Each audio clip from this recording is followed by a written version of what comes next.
प्रिय छात्रों, प्रश्नावली 5.3 का तीसरे का 7वां पार्ट देखिए। एक समांतर श्रेणी में ए का मान 8 दे रखा है, ए एन का मान 62 दे रखा है और एस एन का मान 210 दे रखा है। एन और डी का मान हमें ज्ञात करना है। देखिए, जहां पर भी हमारा केवल एन पद दे रखा है, अगर समांतर श्रेणी में केवल एन पद दे रखा है तो ए एन को हम एल के बराबर मान सकते हैं। यहाँ लिखेंगे, जहां पर हमारा समांतर श्रेणी में एपी में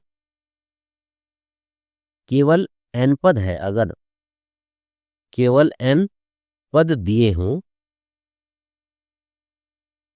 तो ए एन को हम एल के बराबर मान सकते हैं।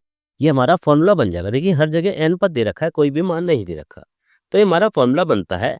फॉर्मूला जो होता है हमारा एस एन बराबर n/2 इंटू ए प्लस एल।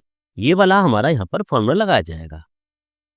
अब मान रखते हैं, चलिए एस एन का मान है हमारा 210 बराबर एन का मान हमें निकालना है n/2 इंटू ए का मान हमारा दे रखा है 8 और एल का मान दे रखा है एल। देखिए, हमारा एन के बराबर है तो एल का मान दे रखा है हमारा 62।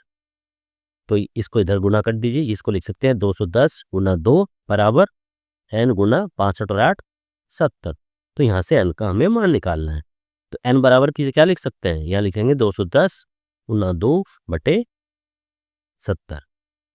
70 से काटिए, देख किसको 3 कटेगा, तो 3 गुना 2 3 दूनी 6। तो हम देख रहे हैं यहाँ एन का मान हमारा 6 आ जाता है। पहला पार्ट आ गया हमारा, एन का मान 6। अभी हमें ए एन का मान हमारा जो 62 दे रखा था, अभी हमें ए एन का मान से हमें डी का मान निकालना पड़ेगा। फॉर्मूला था हमारा ए एन का, ए एन बराबर क्या होता था हमारा, ए एन का मान फॉर्मूला था हमारा a plus n minus 1 into d. अब ए एन का मान दे रखा था हमारा 62। देखिए, ये ए एन का मान हमारा 62 दे रखा था, मान रखिए। चलिए, तो 62 बराबर ए का मान दे रखा है हमारा 8 प्लस एन का मान आ गया हमारा 6 माइनस 1 इंटू डी। 8 को इधर ले आइए, तो ये जाता है हमारा 62 माइनस 8 बराबर 6 माइनस 1, ये आ जाता है हमारा इंटू 5 इंटू डी। तो 62 में से 8 जाते हैं तो ये बच जाते हैं हमारे 54 बराबर 5 इंटू डी। यहाँ से डी का मान निकालिए, तो डी बराबर क्या होगा, डी बराबर हो जाता है हमारा 54/5। इस तरीके से हमारे दोनों आंसर आ जाते हैं। तो हमारा एन का मान कितना आया, एन का मान आ गया हमारा 6 और डी का मान आ जाता है हमारा 54/5। ये दोनों हमें इसमें आंसर प्राप्त होते हैं।